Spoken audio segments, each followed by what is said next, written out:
Ladies and gentlemen, you are listening to the Iron Bark Podcast, and of course, I am your host, Epion. Today, we're going to talk about some wildlife trafficking. That's right.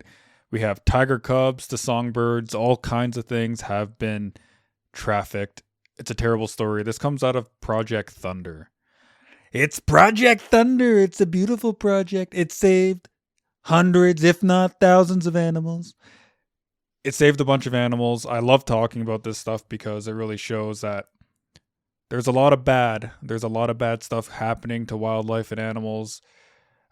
There's lots of trafficking rings and all that kind of stuff, and there's people working very hard to save them and protect them. Oh my god, my tea is too hot. So I'm gonna jump into an article because an article will summarize it far better than I ever could, but also it'll give you just the basic facts. So this comes out of Euro News. This is a Euro News article. I suggest checking them out if you want to read further into it. But let's go in here. The global illegal wildlife trade shows no sign of slowing down. Yep, there's all kinds of people. There's private collectors, there's people that want to eat them, and there's all kinds of other messed up stuff out there. Driven by specific market demands like food, perceived medical benefits as luxury items, or for the pet trade. So there you go. It's coming down to like taxidermy. So they're just going to kill the animal when they get it. It's making rugs. It's making coats. It's making food, medicinal benefits, which probably aren't real, and the pet trade. It's kind of sad. It's kind of depressing. Nearly nearly 20,000 live animals, all endangered or protected species. That's kind of heavy. This isn't like your seagulls and rats. This is like your endangered species and your protected species. Have been seized in a global operation targeting wildlife and forestry trafficking networks. So this includes plants as well. There's some rare plants out there, as we know. Some even potentially harmful, poisonous, right? Known as Operation Thunder in 2024, it brought together police, customs, border control, forestry, and wildlife officials from 138 countries and regions. The operation was coordinated by Interpol and the World Customs Organization. 6 transitional criminal networks suspected of trafficking animals and plants protected. So there were 6 different organizations involved. That's quite a few. It's not just one, it's a bunch. But I guess that's to every country involved would probably have its own, right? So, trafficking animals and plants protected by the Convention on International Trade in Endangered Species of Wild Fauna and Flora were identified, and a total of 365 suspects were arrested. That's quite a lot of fucking people. What animals were seized by the Operation Thunder? The live animals seized included 12,427 birds. Can you fucking imagine the smell? I don't think that was in one go, but let's say it was in one go. Could you fucking imagine that? There's like a fucking like massive cage just full of fucking birds. There's just shit and eggs and feathers everywhere. It's just wow. What do we got? 5,877 turtles. That's a lot of fucking turtles. I bet you the Ninja Turtles were helping them solve this case. They came in, they were like, cowabunga, dude. They paid them in pizza. Wow, it's a lot of reptiles. Oh, wait, what do we got here? 1,731 other reptiles. So that's probably like your snakes and stuff, which are probably poisonous as well. 33 primates. That's kind of sad. That's like your monkeys. And then you got 18 big cats. Big ones, so probably lions and tigers. And 12 pangolins.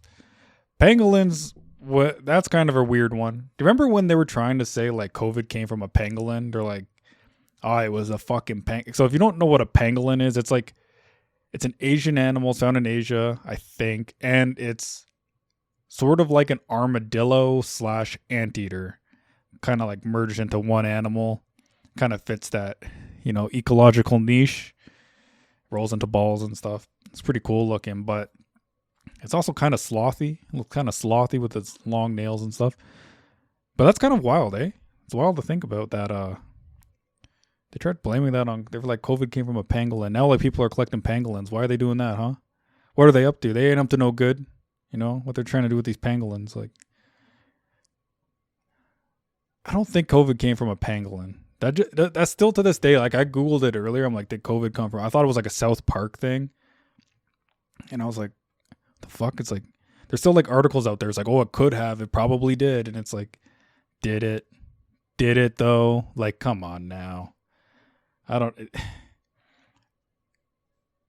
It's just weird that it's like some random like animal most people have never heard of unless you're like deeply into like ecology and wildlife and cool animals, and it's like, oh yeah, it was the fucking pangolin and the bats, and I don't know. I don't buy it. I don't really buy it. Significant discoveries included 6,500 live songbirds discovered in Turkey during a vehicle inspection. Yeah, so it wasn't one fucking bus. At least half of them. Holy fuck. In a fucking vehicle. Holy fuck. They probably smelt it coming towards the fucking border. They're like, what in the absolute fuck is this? All you hear is just, you would fucking hear it.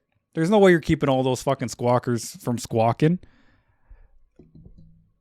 That wasn't even a hard bust. They were like, yeah, you know, like the guy came up here. There was like feathers blowing out his fucking tailpipe, and there was just like a trail of bird shit behind the car. We thought it was like leaking oil, so we wanted to inspect it.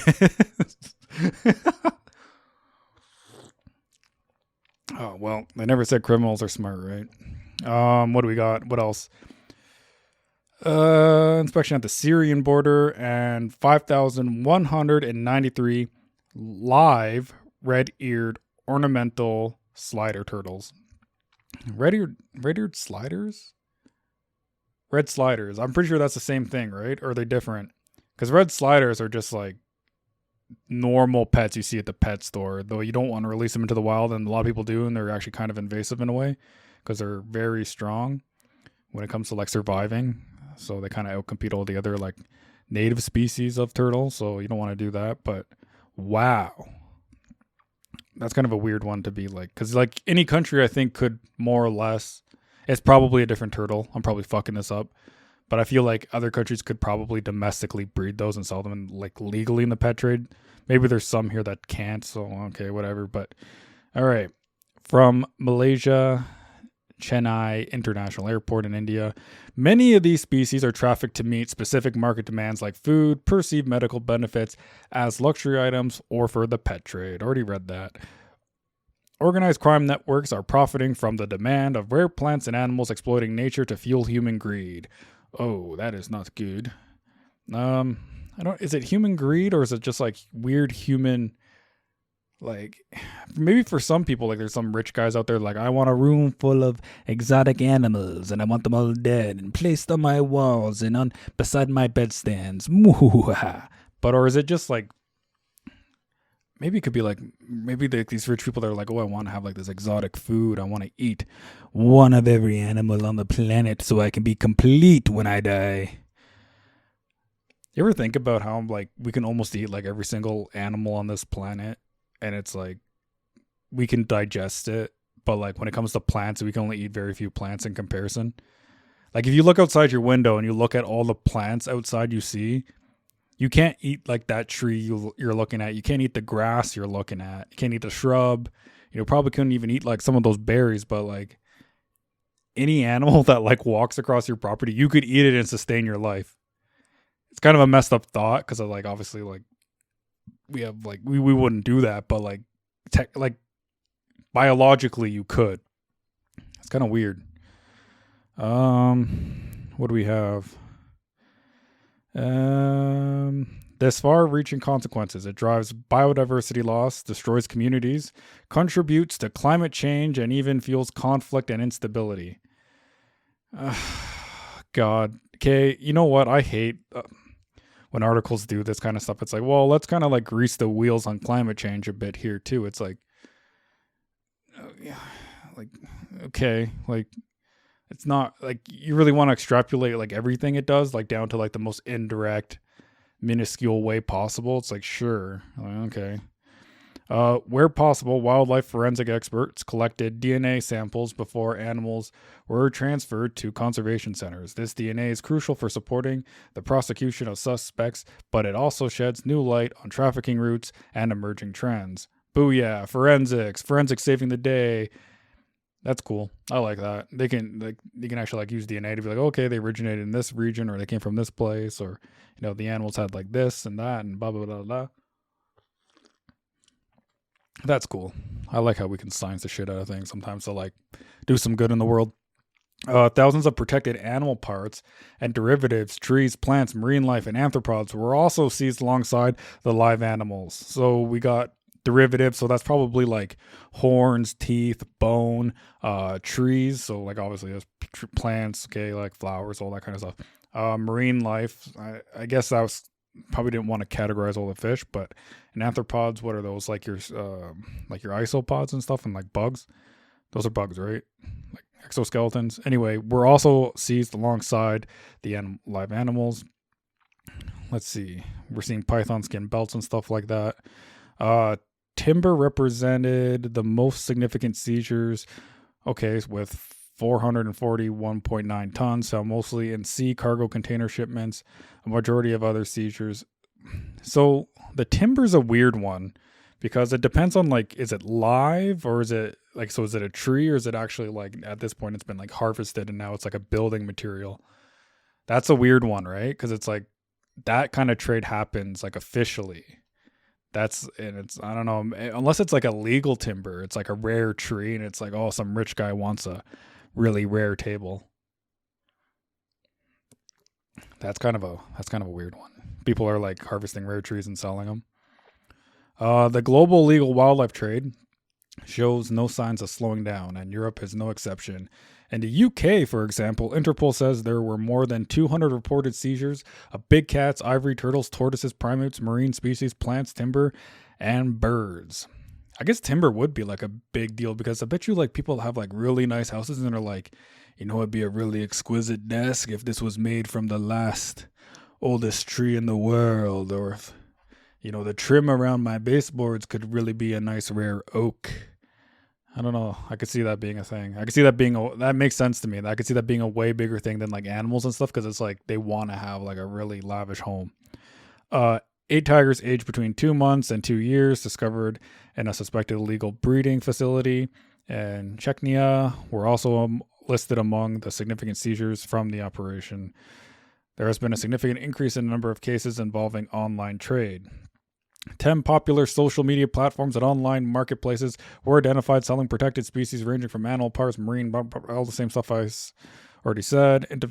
Investigations of suspects using multiple profiles on the same platform and linked accounts across different platforms to diversify their online presence for basically like social media content creator.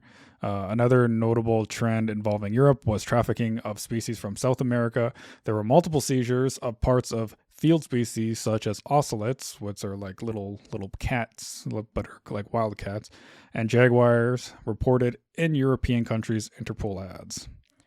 International cooperation is vital to combating these transnational crime networks ahead of the operation, blah, blah, blah, blah, blah, blah, blah, blah.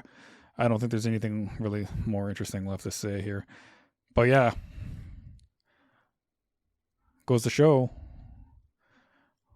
they're trafficking a lot of animals.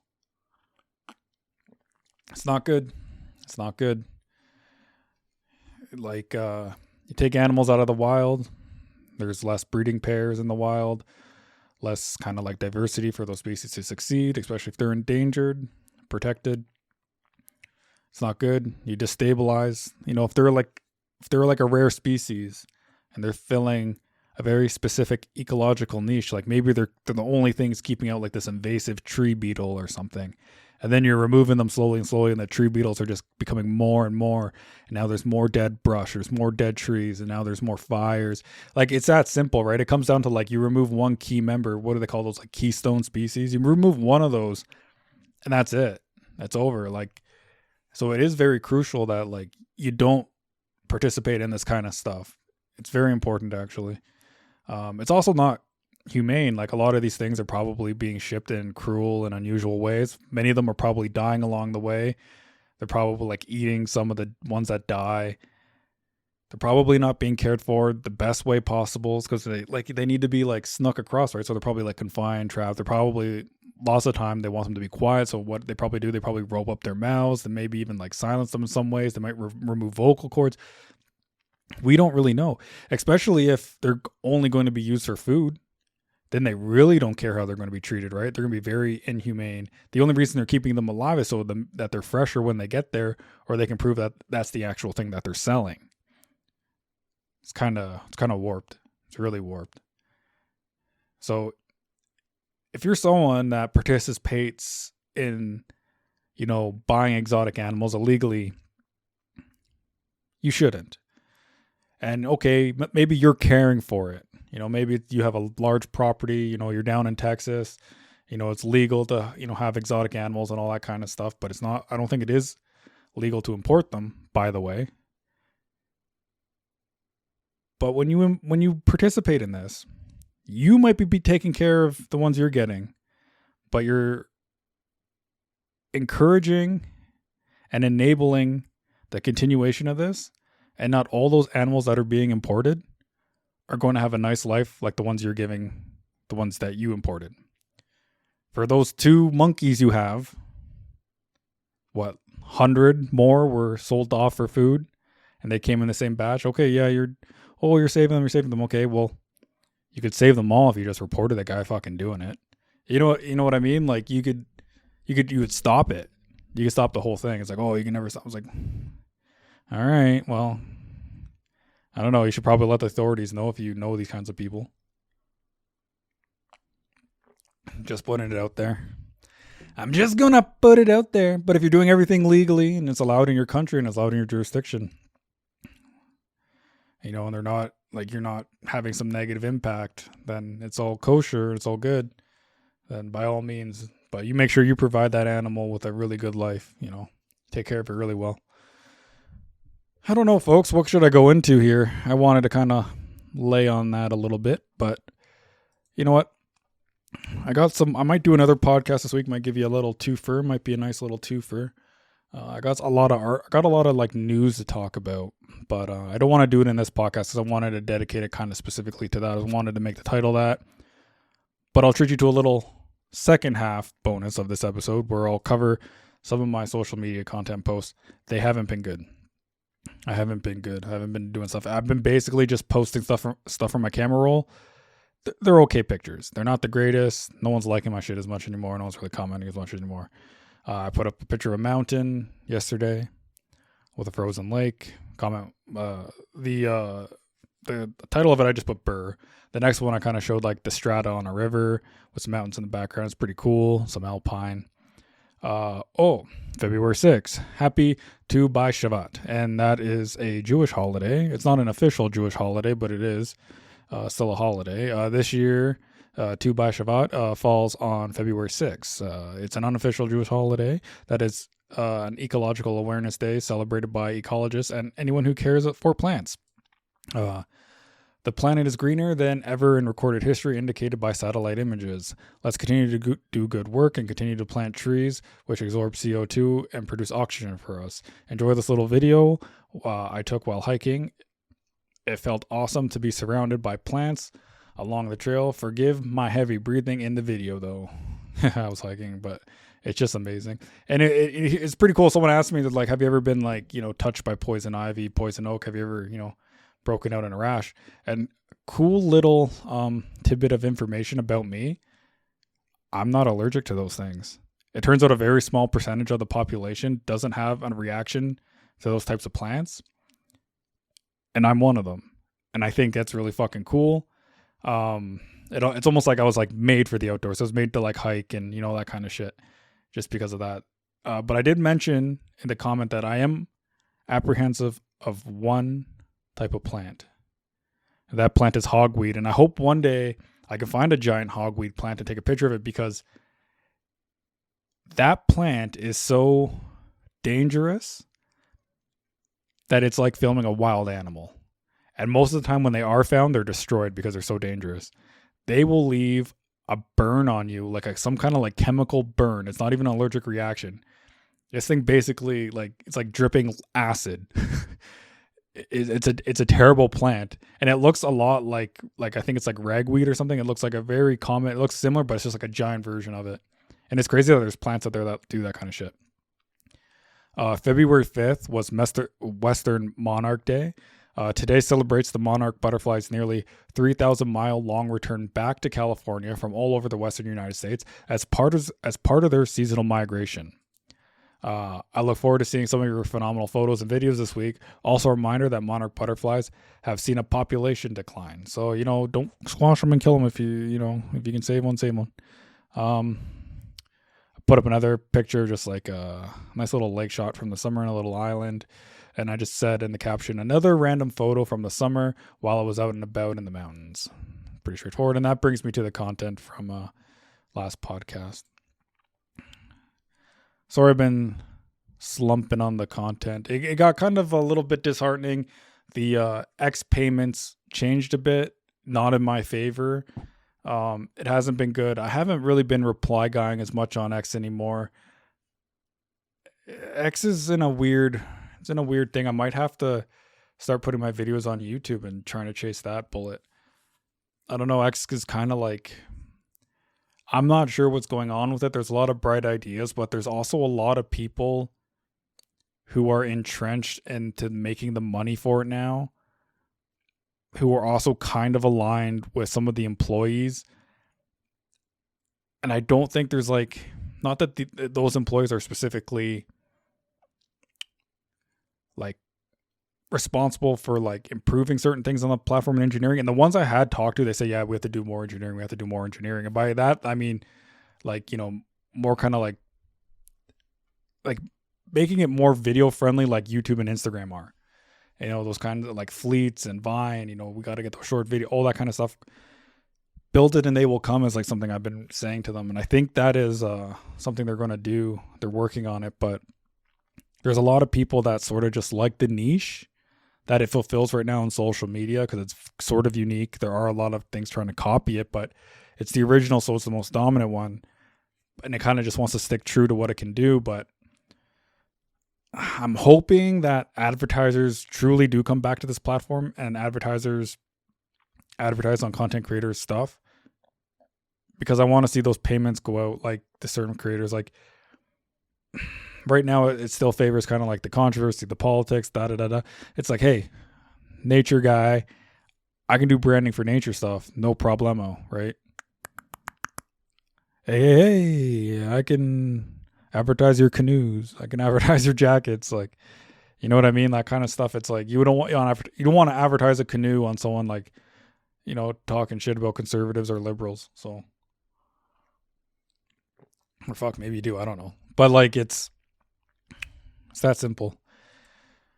Anyway, folks, I think that's a wrapper. I think that's another Johnny come lately. I think that's another crab in the bucket. I think that's another. It wasn't a banger. Won't call it a banger. It wasn't a banger of an episode, but it was definitely an episode. I'm almost at 100 episodes, folks. Closing in. I'm closing in on that episode 80. That episode 80 is coming up on us quite fast. I do about a podcast a week. There's 4 weeks in a month. So I'm going to do 4 episodes a month. It's going to be pretty good. There's a couple more I want to do, actually, now that I think about it. I want to do a couple episodes this week. I think they'd be spectacular. They'd be the biggest episodes we've ever done. They're going to be bigly. I just love trying to do a Trump impression, even if it's poor. I don't know. There's just something about it that I love. What's another good I like RFK. I don't think I'm good at it, but I don't know. I think there's something he's got such a unique voice. I don't know if he's got something or whatever, but it's Big Pharma is poisoning us. They're putting too many red dyes in the Fruit Loops.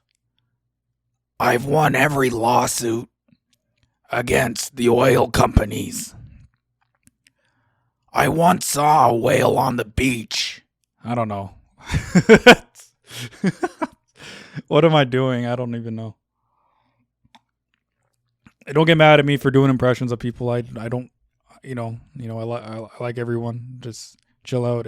You gotta laugh at some things sometimes, okay? Yeah. I don't know, what else should I talk about?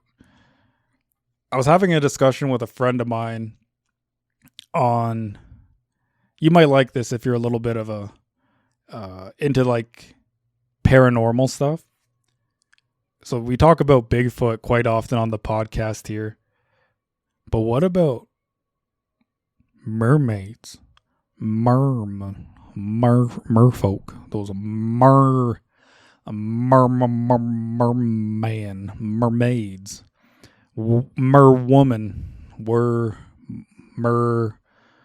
Girls. Merlads.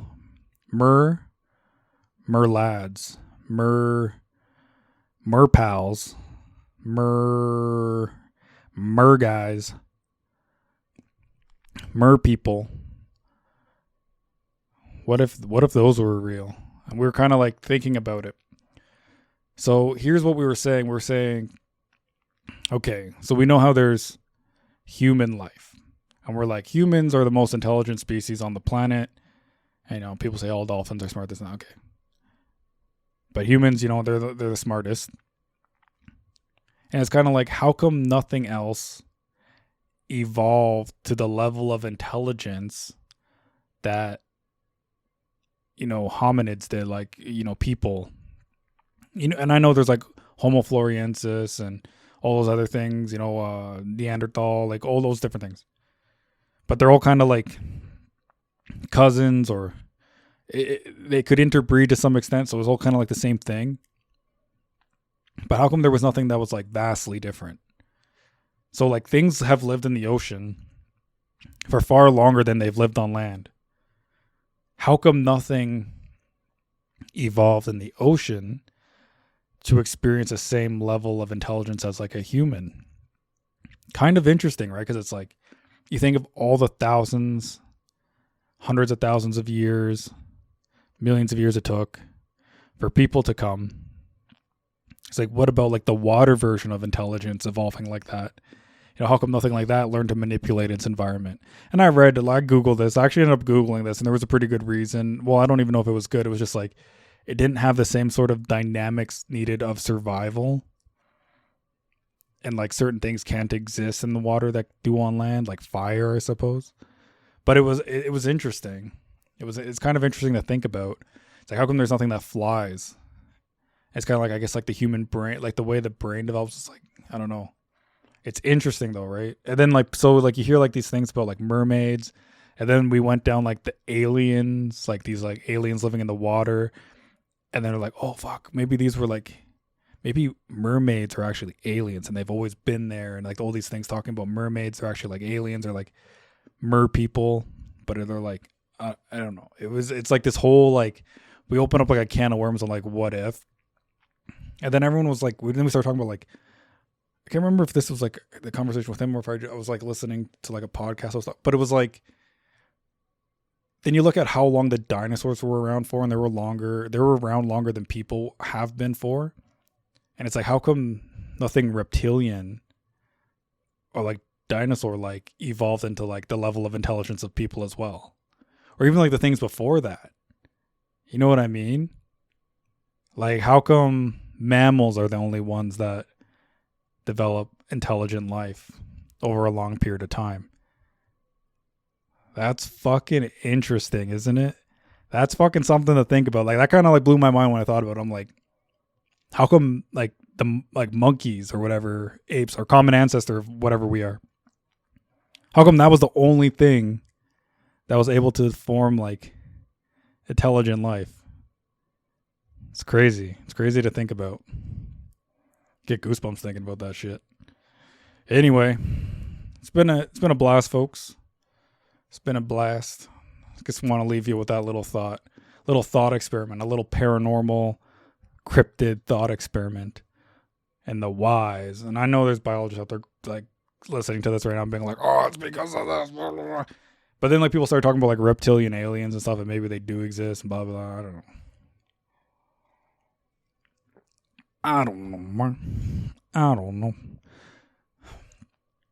All right, that's a wrap. That's a real wrap this time. Goodbye, farewell. Should I leave with a song? I want to sing a song. I'm going to try to make this up off the top of my head, and I don't have any. The lyrics probably won't rhyme, and if they do, that's me killing it. You wanted to traffic some animals, but all you got was arrested. You wanted to sell the pangolins for some money. You thought it would be funny, but all you got was not even a drip of honey. Now you're in jail. 300 people in jail. Because you wanted to eat the pangolins. Or have them as a pet. Or perhaps a boots. See my vest. It's made from real gorilla chest. Beret a poodle on my noodle. Something, something. Maybe I should sing that song. I'm gonna look up these lyrics. I'm gonna get demonetized for this, aren't I? It's funny. All right, let's see if we can pull this up here. Do. All right, I think this is it. Some men hunt for sport, others hunt for food. The only thing I'm hunting for is an outfit that looks good. See my vest, it's made from real gorilla chest. Feel this sweater, there's no better than authentic Irish setter. See this hat, it was my cat, my evening wear, vampire bat. These white slippers are albino, African, endangered rhino, grizzly bear, underwear, turtlenecks, I've had my share. Beret of poodle on my noodle, it shall rest. Try my Red Robin suit, it comes in one breast or two. See my vest, like my loafers, former golfers. It was skin on my chauffeurs, but a greyhound fur tuxedo would be best. Let's prepare these dogs. Kill 2 matching clocks. See my vest. Oh, please, won't you see my vest? If you know what that's from, you're a real one. If you don't, you're going to fucking look it up. All right, goodbye, everybody.